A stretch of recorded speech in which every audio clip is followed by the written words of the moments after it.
Hey everybody, what's going on? Adam Agger here, and this is part 4 of my Nintendo 64 collection. These are going to be numbers 85 through 125.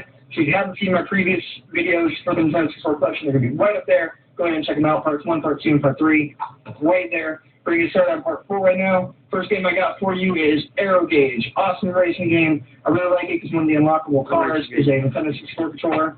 That was a lot of fun.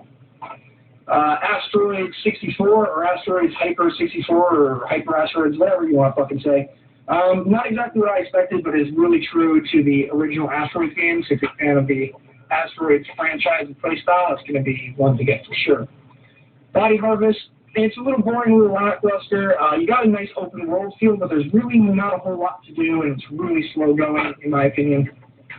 Bomberman 64, Second Attack. I love the Bomberman games on the Nintendo 64. I have the other two, being Bomberman Hero and Bomberman 64. Check them out earlier videos. Great series. This is where it really took off with the addition of your pet. A lot of fun. I love the three Bombermans, for what you say. Bus Move 2, Arcade Edition. I love the Bus Move series. It's pretty standard. It's a lot of fun. California Speed, just another racing game on the Nintendo 64. Doesn't really set it apart from the rest.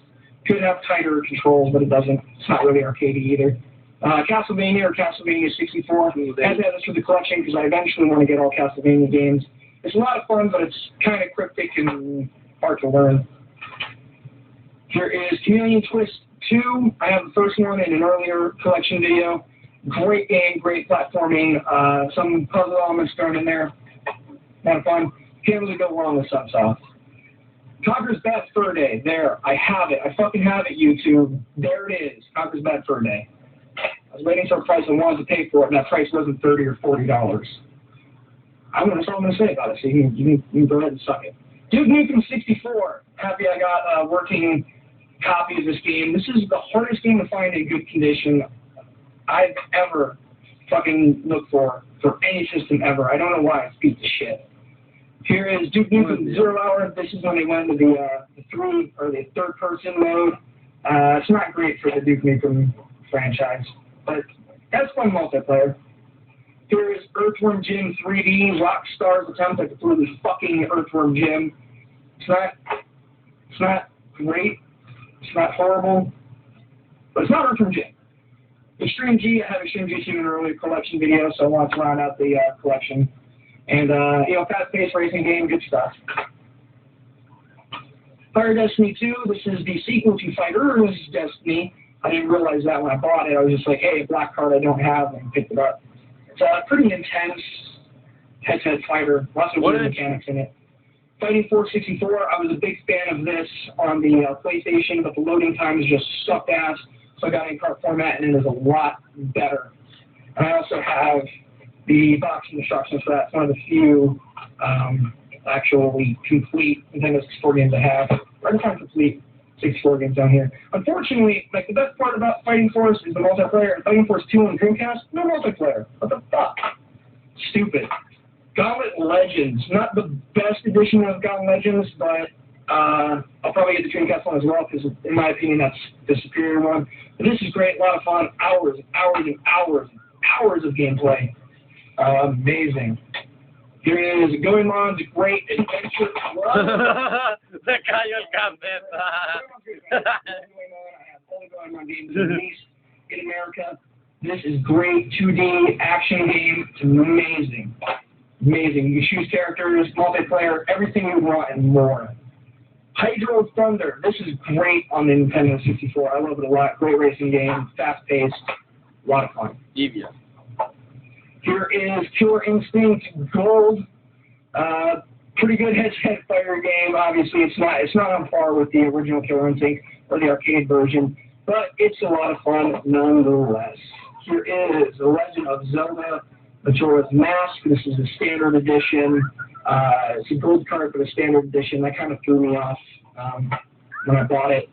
Here is Majora's Mask, the collector's edition with the holographic card. I don't know if you'll be able to see that. And I actually got the collector's edition complete in the box. It did not come with the expansion pack, but it has the instructions in the box. It's in pretty good shape. So I was happy as fuck to have that.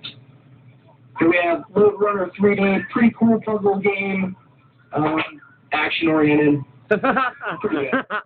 Road Runner series. There is Mace, the Dark Age or head-to-head fighter, midway in the vein of Mortal Kombat. Pretty good characters. I like it. There is Mario Golf, probably the only golf game in the world that I can stand. First party, you can't do much wrong with first party. Here's Mario Party 2. Mario Party 1 was in an earlier video. A lot of fun. I like the earlier Mario Party games because you can play as Donkey Kong. Because Donkey Kong should be a playable character because he's not fucking special. He's just a big-ass monkey. Here is Mario Party 3, of course. So I have all three on the original one.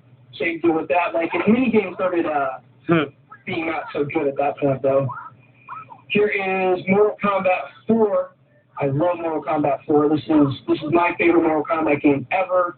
I love the 3D integration, the grappling. I think there's grappling in this game. But the weapons were really good. The fatalities and cheats were really good. The first appearance of Quan Chi, my favorite Mortal Kombat character, was in Mortal Kombat 4. Love it. And I have that complete as well. So happy about that. Next up, I have Mystical Ninja starring Goemon. And the reason this one is so special is because I have it on a graphic yet. Because I played it back in the day, and it was like $30 to get just the cart, or $60 to get it brand new factory sealed. I'm not gonna lie to you guys, I'm gonna fucking open this. I'm gonna play it, but it's complete as fuck, still factory sealed. But I bought it to play it, and one day I have like 10 hours to fucking play it. I'm gonna play it. Here we go. One of the few sports games I have. It's Olympic Hockey 98. I've never seen this one before, and obviously I see a lot of Nintendo 64 games, so I decided to snag it up. It was a good price. It's really technical. Like, I move, and then it's like, foul. Holy fuck. Not a whole lot of fun. Penny Racer is another racing game. This one has the big warning. Here, this is THQ, which means it sucks. There's Rayman 2. Great little game. I haven't been too much into the Rayman series, but I finally found this for a good price and decided to pick it up. I love the colored parts too. Big fan of the colored parts. Ridge Racer 64, one of the better racing games for sure. I love the Ridge Racer series. Here is Scars. This is another weird racing game. I think there's some weird gimmick to it, but it's just not coming to mind right now. But Scars. Shadow Man. I actually had a lot of fun with Shadow Man, and there is a sequel to it on PlayStation 2. Not a lot of people liked it. I liked it. It was pretty weird though. Slow going. Here is Snowboard Kids 2. I had Snowboard Kid 1 in the earlier collection video. Great racing game, great soundtrack, great characters, power-ups, everything. It's phenomenal, absolutely phenomenal. Here is South Park Rally. This is fucked up. Like, it's not linear, which doesn't make sense for a kart racer. You just basically go wherever the fuck you want and anytime you want. It doesn't tell you you're going the wrong way. There's no boundaries. You just drive all the fuck over the place. So if you want to wing it, you know exactly where to go and how to get there. It's fucking weird. Space Invaders. This was fucking amazing. This was exactly everything that I wanted to be. It's phenomenal. It's just like the original Space Invaders, but in a more 3D environment. Really rewarding, power-ups and everything. It's a lot of fun. Good boss battles, multiplayer. Find this game. If you're a fan of shoot-em-ups, find that game. Sonic Trouble 3D platformer. Platformers were a dime a dozen. This one is done by Ubisoft. There's a lot of fun you can have in this game, but it's not overall great. There's Virtual Chess, because you have to play chess on the 64. This is made by the amazing developers Titus, so you know it can't be good. I finally found it for a price I was going to pay, and it had a Ridley tuck on the back, so I had to get it. Wave Race 64. First party racing game. You're obviously on jet skis. Awesome, good fun. Most people know what that is. And the last game in this lot is Wheel of Fortune. I have to get this. I love Wheel of Fortune. It's pretty good. I don't remember how many players you go through on this because I also have Wheel of Fortune on the PS2. They just kind of blend together after you played so many Wheel of Fortune games. Yeah, that was it. That was numbers 85 to 125. Hope you enjoyed it. Make sure to check out parts 1, 2, and 3. And I'll see you next time for part 5. See you later. Okay. Next, you got Beetle Adventure Racing. This is probably one of my favorite racers ever. This game is awesome. Volkswagen did a good job putting their money behind this, which is more than I can say for Lamborghini. Blast Corps. This is one of Spike's favorites. It's a very addictive game. We showed this off a little bit.